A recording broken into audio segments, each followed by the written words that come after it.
Mail বলছে mail সব একদম হায়াত শেষ হয়ে যাবে আজকে।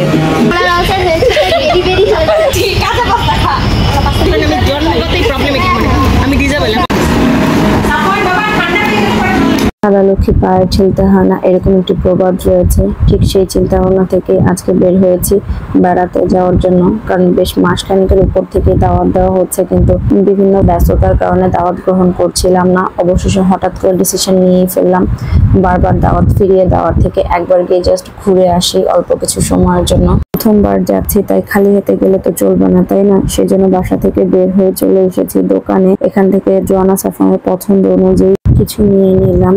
ওদের বন্ধুর বাসাতেই যাচ্ছি, তাই তো ওরা যেটা পছন্দ করেছে সেটাই নিয়ে নিয়েছি। আসসালামু আলাইকুম, কেমন আছেন সবাই? স্বাগত জানিয়ে শুরু করছি নতুন একটি ভিডিও। আপনাদের সাথে কথা বলতে বলতে আমরা পৌঁছে গিয়েছি আমাদের গন্তব্যস্থলে। বাসায় ঢোকার জাস্ট কয়েক মিনিট পরেই চলে এসেছি বেলকনিতে, কারণ ভাবি সবসময় দাওয়াত দেওয়ার সময় বলতো তার বেলকনি থেকে খুবই সুন্দর একটি ভিউ উপভোগ করা যায় এবং বিকেল টাইমে আসতে হবে সেই ভিউ উপভোগ করতে হলে।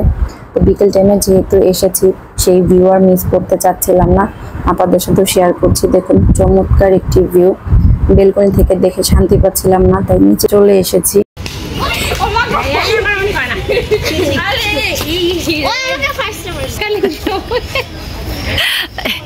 অপুষ্ট এই দেখো এই গাছটা দেখো, নন ভ্যাকসিনেটেড কি অবস্থা বুঝছি। ভিটামিন পড়তেছ না সায়েন্সে, ভিটামিনের অভাবে কি হয় না হয়, তোমরা এটা উদাহরণ দিবা।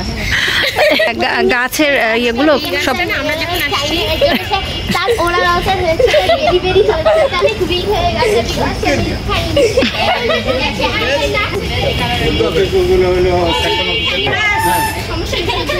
অনেক গাছে চিনতাম না, এখন ওই যে বাচ্চাদেরকে নিয়ে চিনাইতে চিনাইতে তখন হচ্ছে গিয়ে আমি চিনে ফেলেছি। না তো দেখতে কি সুন্দর, না এগুলো সুন্দর হয়। পরে যে মৌমাছি, তোমরা কি জামরুল চেনো? হ্যাঁ হ্যাঁ খেয়েছি। এটা জামরুল। জামরুলে তো বিভিন্ন কালার আছে। এইখানে তো কোনো ব্যাপার না, আমি জেনে মতো বলা গেছিলাম। শুনো, সেদিন তোমার আঙ্কেল জ্বর হলো না, এরপর আমরা আম কুড়াইতে আসছি, তোমার আঙ্কেল কতবার আম নিতে গেছে দেখি হাতের মধ্যে ব্যাগ, জানো? ও ব্যাং দেখছ আশা। হ্যাঁ এনেছে তো, তোকে না পকেটে রাখতে বললাম চুলে ব্যান্ডটা। আপনি ওই সাইডে মনে হয় ঢুকেন নাই। ছোটটার গোসল করেছে, বড়টার গোসল করেছি, নিচে খাইছে, ওদের খাওয়াইছি, তাও একটু ফিডিং করায় দৌড়। পুরো ছবির মতো লাগছে। না ভাবি লাগে না না, পুরো ছবির মতো মনে হচ্ছে জায়গাটা, দেখেন আপনি। হ্যাঁ হ্যাঁ হ্যাঁ, এটা তুলে ভাই মানে কারো কাছে যে ভূতের কিছু শুনলো বলে বলে বলে বলে আমার বাসায় সবাই ভয় পায় না ভাবি, বিশ্বাস করেন আমি জন্মগতই প্রবলেমেটিক, মানে আমি ডিজেবল, আমার বই দেখতে বলে ঘোস্ট ভয় প্রতিবন্ধী।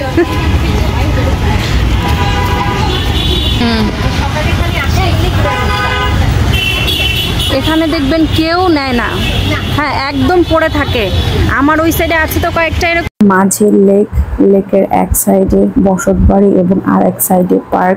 লেকের পানি কিন্তু অরিজিনালি সামনাসামনি দেখতেও সবুজ, শুধু ক্যামেরায় নয়। এখনো পর্যন্ত পানি পুরোপুরি ফিল আপ হয়নি। যখন বৃষ্টির পরিমাণটা আরো বেশি বেড়ে যাবে তখন হয়তোবা লেকের পানি আরো অনেক বেশি বেড়ে যাবে। এই লেকেরই যখন কাজ চলছিল তখন কিন্তু আপনাদের সাথে ছোট্ট ক্লিপ শেয়ার করেছিলাম। বাচ্চারা একসাথে হলে যা করে ঠিক সেরকম কাজটি ওরা করছে। রাস্তার মধ্যে ওদের দুষ্টুমি বন্ধ নেই। লেকের এক সাইড থেকে হাঁটতে হাঁটতে আমরা অন্য সাইডে যে পার্ক রয়েছে সেখানে যাচ্ছি। আরে সত্যি সত্যি যে চালাতে হবে এরকম কোনো কথা না, জাস্ট পোজ নিবা, পোজ।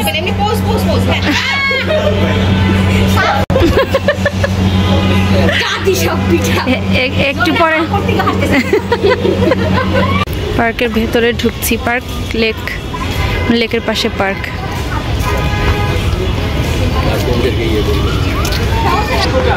সিসো থেকে এখন যাচ্ছে স্লিপারে।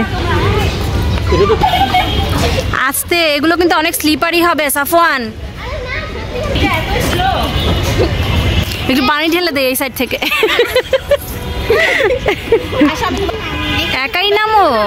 ও আচ্ছা, না সে ওই যে অভ্যস্ত। হ্যাঁ হ্যাঁ, তোমার গেঞ্জিটাকে তুমি এতে নাও, বুঝতেছো না? তোমার টি শার্টটাকে তুমি এতে নাও, ইপে নাও।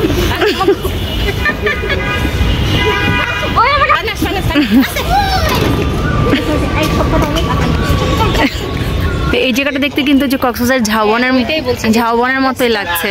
ঝাউ গাছে মানে শাড়ি, এটা আমি কোথাও দেখিনি ঢাকা শহরে। না, শুধু এই জায়গাতেই আছে এটা। ছাও দেখি না। চা খাওয়ারই দাওয়াত দিয়েছে। কত বছর পরে দেখলাম এই পাতাবাহারটা, তার কোনো ঠিক ঠিকানা নেই। লাল শাক, পাঙ্গাস বল। লাল শাক না, এই লাইন পুরোটাই এই পাতাবাহার। ভালো লাগছে। কিছুক্ষণ আগে ওদের দুই বোন সম্ভবত, কারণ ওদের চেহারার সাথে মিল আছে। তারপর হচ্ছে চুলের ঝুটি করেছে একরকম করে। ঘাড়ে আমাদের ক্লিপ লাগাই দিলে ভাবে তোদের মা মনে হয় ওদের ঘাড়ে কামড়া ধরেছে, যার কারণে ওরা একদম শান্ত হয়ে যায়। আর এবার যখন ওদেরকে ভ্যাকসিন দেয় বা অপারেশন করে, তখন ওদের ঘাড়ে এভাবে ক্লিপ লাগাই নিলে শান্ত যেহেতু থাকে, এই জন্য ওদেরকে এই সিস্টেম ইউজ করা হয়। মেঘ থাকলে এখন যা সুন্দর লাগতো, যদি মেঘ থাকতো তাহলে অনেক সুন্দর লাগতো দেখতে, কারণ গাছের ফাঁকা দিয়ে দিয়ে। হ্যাঁ, আমাকে ফোন করে চলে আসবেন। এই যে দুই বান্ধবী এসেছে তোমাদের মতো, একটা হচ্ছে ফারনাজ আর একটা হচ্ছে জোয়ানা। না, ওই কিউটটা আমি, আর এই পছন্দ হচ্ছে ফারনাজ। সাফন যেও না, এটা কারো বাসার না, পরে ঝামেলা হয়ে যাবে। আসো। জান কামড় ফেলবে। না, ও মেল বলছে, মেল। ওই ফারনাজ একটু হাসি হাসি বল। এখানে মনে হয় ময়লা পুড়িয়েছে, গাছের যে ময়লা। সবাই হাঁটতে এসেছে, অনেকেই ঘুরতে এসেছে কম, মানে এই এলাকার মানুষই বেশি। এখানে বের হয়ে এসেছি, এখন আবার যাচ্ছি। আমার বান্ধবীর বাসায় চলো। তোমার দেখো ফিলিস্তিনের পতাকা। আরে হ্যাঁ, ও ফিলিস্তিনের পতাকা দিয়ে দিয়েছে। দেখ, মাশাল্লাহ। আসো।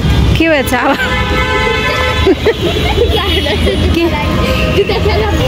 চলে আসো। এই যে নার্সারি। জোয়ানা, নার্সারি চিনেছো? এখানে জুসও আছে, আগে তো জুস বার ছিল না। একটা জিনিস মনে করাবো। হ্যাঁ আছে আছে। হ্যাঁ, মনে আছে? আচ্ছা পুরো ভয়ঙ্কর ছিল এই জায়গাটা, জানো না তো কিছু। ও হ্যাঁ হ্যাঁ ছিলাই নাই। আগে বছর ছিলাম প্রজেক্টের জন্য, তখন একটা বাজে অবস্থা ছিল এখানে, কি বলবো। আগের বছর আমরা ফুল যে বুঝতে পারছি না নামটা, আপনাদের কারো জানা থাকলে নামটা জানাবেন। চমৎকার লাগছে দেখতে, শুধু ফুল আর ফুল। আমার বাসার পাশে যে পার্ক, সেটাতে কিন্তু এত ফুল নেই, কারণ ওখানে হচ্ছে বাচ্চাদের রাইডসগুলো বেশি, আর এখানে হচ্ছে গাছের পরিমাণ অনেক বেশি।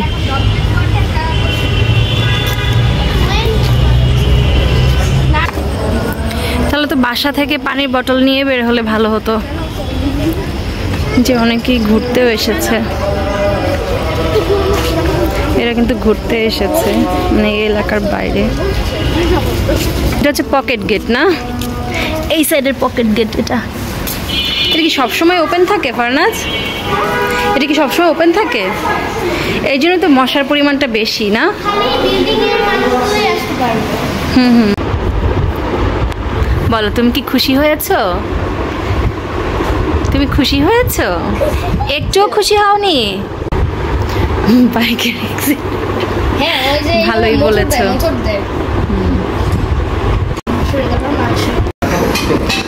নাও নিয়ে যাও না। আচ্ছা তোমাকে দিচ্ছি। সাফন, ওর প্র্যাকটিসের মধ্যে। সাফন চলে আসো। আঙ্কেলের সাথে তোমার আঙ্কেল একদম শিখে আসা মানুষ। সাফন বাবা ঠান্ডা হয়ে গেলে পরে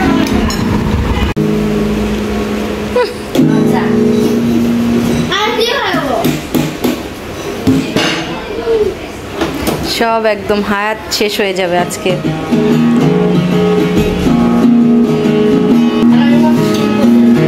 ওর কিছু মনে হচ্ছে না। হ্যাঁ, ওর মনে হলো, তাই হচ্ছে টুংটাং টুংটাং। আমরা বের হলাম জোয়ানা সাফনের বন্ধুর বাসা থেকে, বেড়ানো শেষ করে এখন বাসায় চলে যাচ্ছি।